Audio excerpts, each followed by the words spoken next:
లోక్సభ ఎన్నికలకు సంబంధించి ఎవరు అభ్యర్థులన్న విషయంలో బీఆర్ఎస్, బీజేపీ కంటే కాంగ్రెస్ పార్టీ చాలా ముందున్నది. వాళ్ళు గడిచిన 15, 20 రోజుల నుంచి ఎవరు ఎక్కడి నుంచి పోటీ చేయబోతున్నారు, ఆశావాహులు అనేది రోజు ప్రజల్లో ఒక చర్చనీయాంశంగా చేస్తూ ఉన్నారు. భారతీయ జనతా పార్టీ ఈసారి ఎందుకో చాలా ఆలస్యంగా వచ్చింది. అందరికంటే ముందుగానే బీఆర్ఎస్ నియోజకవర్గాల వారీగా సమీక్షలు నిర్వహించింది. 1-2 స్థానాల్లో అభ్యర్థులు వీరే ఉంటారనే కొన్ని మెసేజ్ కూడా పంపగలిగింది. ఆ తర్వాత ఆ పార్టీ కూడా కొంత స్తబ్దుగా ఉన్నది. కాంగ్రెస్ పార్టీ మాత్రం వరుసగా మాట్లాడుతున్నది. ఇక ఎవరెవరు ఎక్కడి నుంచి పోటీ చేయబోతున్నారు భారతీయ జనతా పార్టీ నుంచి అని అనుకున్నప్పుడు నిన్న మన ఒక సర్వే వచ్చింది.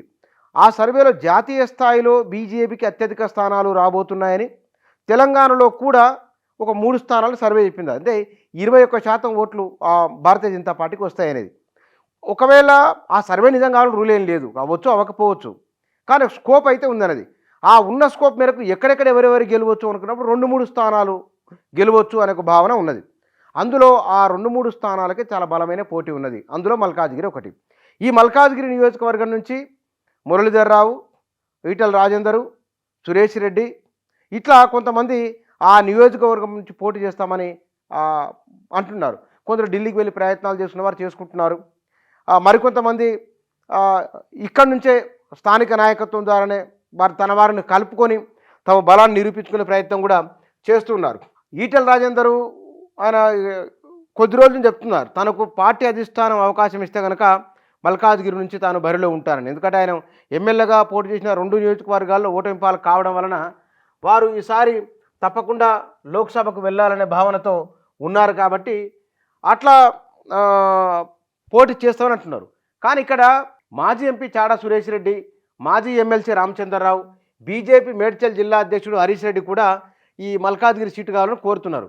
అయితే జహీరాబాద్ నుంచి మహబూబ్ నగరు, నల్గొండ, కరీంనగరు ఈ నియోజకవర్గాల్లో కూడా ఎవరుంటారో దానిపైన చర్చ జరుగుతున్నది. అయితే ఎవరికి అవకాశం ఇవ్వకుండా బండి సంజయ్ అనే విషయంలో అక్కడ స్పష్టత ఉన్నది. ఇక నిజామాబాద్ విషయంలో కూడా క్లారిటీనే ఉన్నది. ఆదిలాబాద్ విషయంలో అక్కడ గెలుస్తామనే భావన బీజేపీలో చాలా బలంగానే ఉన్నది. సికింద్రాబాద్ విషయంలో మునుపటి కంటే అంతగా పోటీ ఎక్కువ కనబడతలేదు. కానీ ప్రతి లోక్సభ నియోజకవర్గానికి 5 అభ్యర్థులు పోటీ పడుతున్నట్టు తెలుస్తున్నది. త్వరలోనే దీనిపైన ఎవరు ఎక్కడి నుంచి పోటీ అనే విషయంలో స్పష్టత వచ్చే అవకాశం ఉన్నది. వాస్తవానికి 2023 అసెంబ్లీ ఎన్నికల 1-2-3 నెలల ముందు నుంచి భారతీయ జనతా పార్టీ అది ఎందుకో మెల్లమెల్లగా స్తబ్దగా మారిపోయింది. మాట్లాడేవారు వాయిస్ బయటికి వినిపించేవారే లేకుండా అయిపోయింది. సరే, బండి సంజయ్ ఎన్నికల ముందు ప్రచారం చేసినప్పటికీ ఓట్ల శాతాన్ని ఆ పార్టీ గణనీయంగా పెంచుకోగలిగింది. కానీ సీట్ల విషయంలో అనుకున్న స్థాయిలో రాలేకపోయినాయి. ఇక లోక్సభ నియోజకవర్గ పరిధిలో తీసుకుంటే కనుక హైదరాబాద్ బేస్డ్గా లేదా అర్బన్ బేస్డ్గా ఉన్న మొన్నటి అసెంబ్లీ ఎన్నికల్లో కాంగ్రెస్ పార్టీతో పోటాపోటీగా ఓటు శాతం తెచ్చుకున్నది భారతీయ జనతా పార్టీ. కాబట్టి ఈ 2 నెలల కాలాన్ని మదింపు చేసుకున్న కొంత లోక్సభ ఎన్నికలకు దృష్టి వేరే ఉంటుంది. కాబట్టి నరేంద్ర మోదీని చూసి ఓటేస్తారు.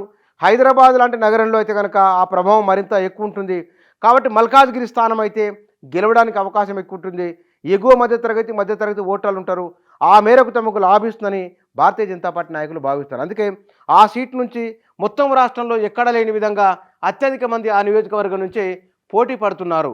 చూడాలంటే మునుపటంత వేవ్ లేకపోయినప్పుడు కూడా, ఎందుకంటే కార్పొరేటర్లు ఎక్కువ మంది ఇక్కడ నుంచి గెలిచినారు కాబట్టి ఎమ్మెల్యేలుగా గెలవకపోయినా ఆ విషయం లోక్సభను దృష్టిలో పెట్టుకుంటారు. కాబట్టి ఆ మేరకు అనుకూలిస్తుందనే భావన భారతీయ జనతా పార్టీ నాయకుల్లో బలంగా ఉన్నది. అందుకోసమనే ఈటెలతో సహా ఒక 12 మంది వరకు మల్కాజ్గిరి లోక్సభ నియోజకవర్గాన్ని అడుగుతున్నారు.